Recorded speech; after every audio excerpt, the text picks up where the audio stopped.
Hong Kong's per capita income is now higher than Switzerland's. But despite the city's wealth, social workers estimate that at least 100,000 people now live in cubicles, cages and partitioned dwellings. Many have been forced into such conditions by the current economic slowdown, but the government is doing little to help. Rabble Rabble show, I got chat to them, I made them chat for it. Rabble Rabble, you don't know say the one and only National Rabble Danger, and on this platform we do things different. Rabblings, everybody's supposed to know this saying. When you think you have it hard, somebody out there have it harder. So we all have to give thanks to the little, even the much what we have. Rabblings, would you believe me if I tell you that some people home is not bigger than a coffin, and people actually live in something little bigger than a bird cage? And in the worst case scenario, people paying from 100 to 400 US a month for rent. Convert that in a Jamaica now, 40,000, up to 20 people to one kitchen and a single bathroom. Can you believe that? It is said in China, housing run by the state, and to acquire more space mean more money. Rabble Rabble, straight rabblings, free this. Once the glittering jewel in Britain's colonial crown, Hong Kong still dazzles after 12 years of Chinese rule. Asia's world city, as it brands itself, boasts 19 billionaires and more Louis Vuitton shops than London or Paris. High in its towers are some of the most glamorous apartments in the world. But there is another side to this city. Actually, in Hong Kong, we have two worlds in one city. I think it's just like you go to another world. It's not Hong Kong.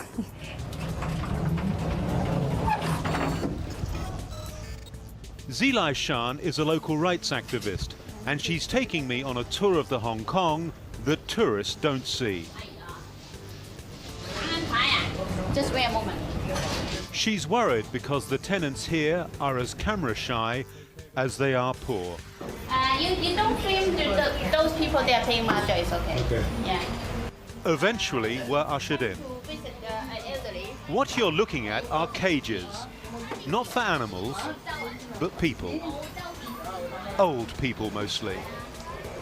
And this is their entire world, with room for only a few prized possessions. 79-year-old Dai Yuan Po has lived this way for 30 years. Does he consider this home? I don't know.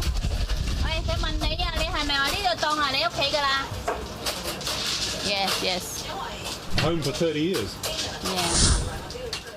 Dai Yuan Po has no family to care for him.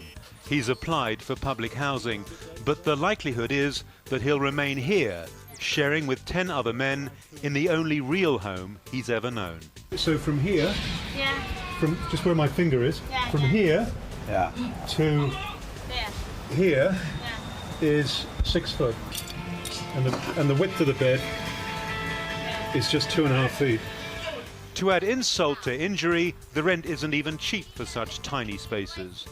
Dai Yuan Po is paying 12 Australian dollars a month per square foot.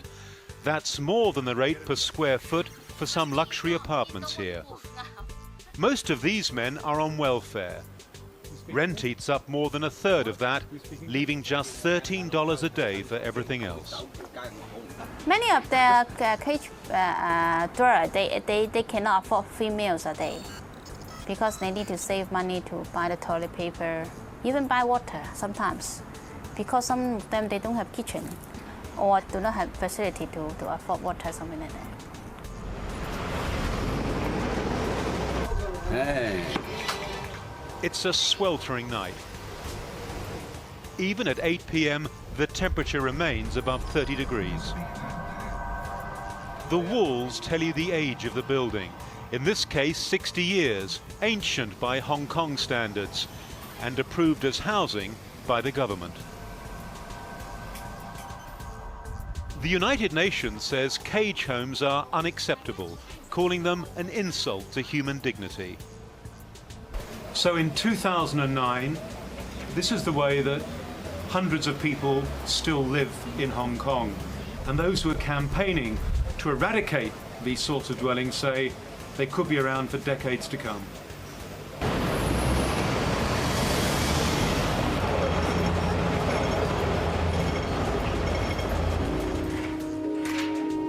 Zilai Shan works for the Society for Community Organisation.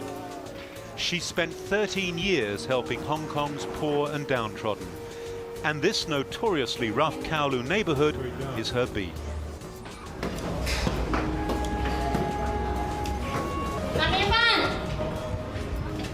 So they did this route, the mother and daughter. The area is home to thousands of urban slum dwellers.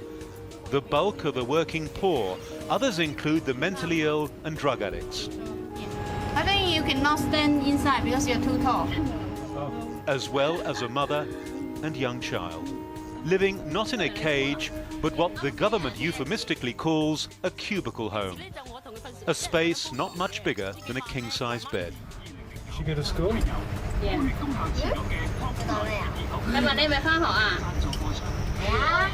Yes. Oh, you speak English?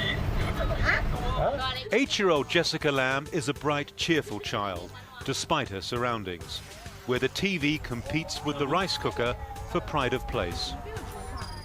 我喺呢度住有咩感覺啊？生活好煩啊！你知唔知我翻到嚟就一翻嚟我就想發脾氣嘅。係啊，我覺得好似成間屋冚住我嘅嗰種感覺，你明唔明？ Beyond the dwelling's suffocatingly small size, there's the fire threat posed by the maze of exposed electrical wires. Hygiene is another worry. The bathroom also serves as the kitchen. Just about everything has to be shared with the other cubicle dwellers on their floor.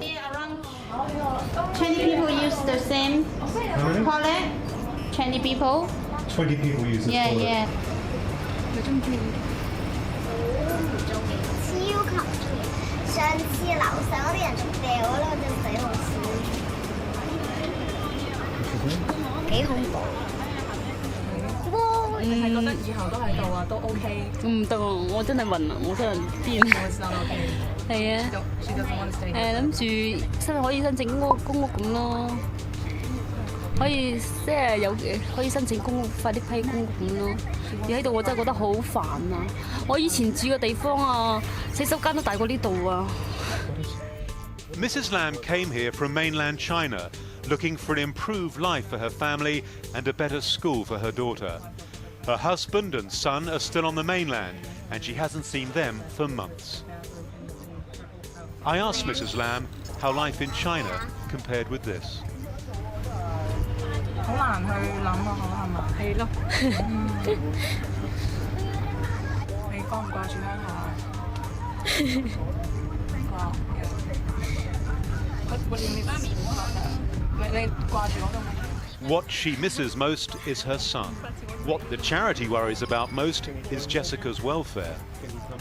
I think I need to help this girl to be rehoused as soon as possible. They cannot live in this, grow up in this kind of condition.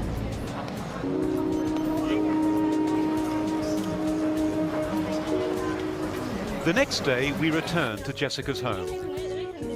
Her mother's just leaving for her afternoon job at a local 7-Eleven, where she earns less than $4 an hour.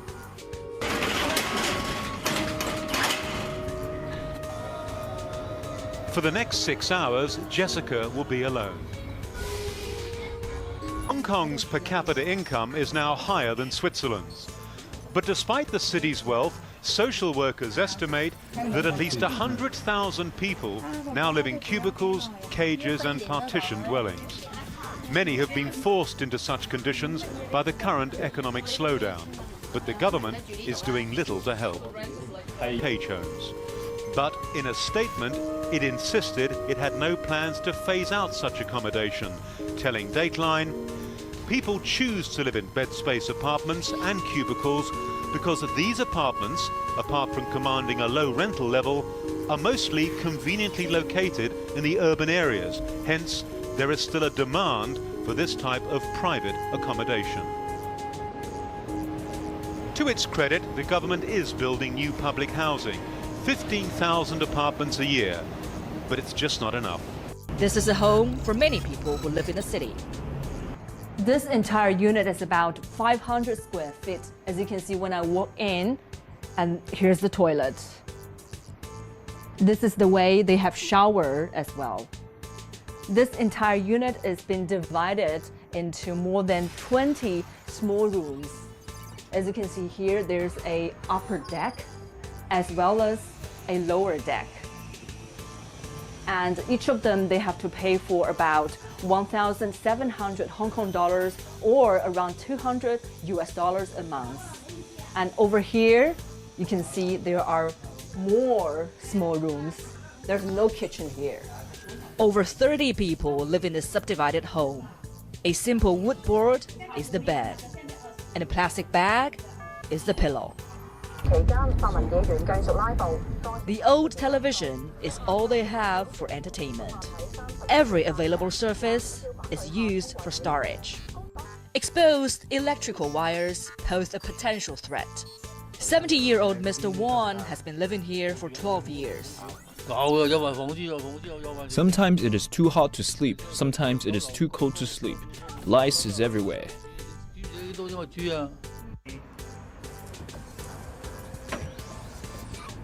This is what they call home. According to Hong Kong government, there are around 200,000 people in Hong Kong are forced to live in cage homes like this one.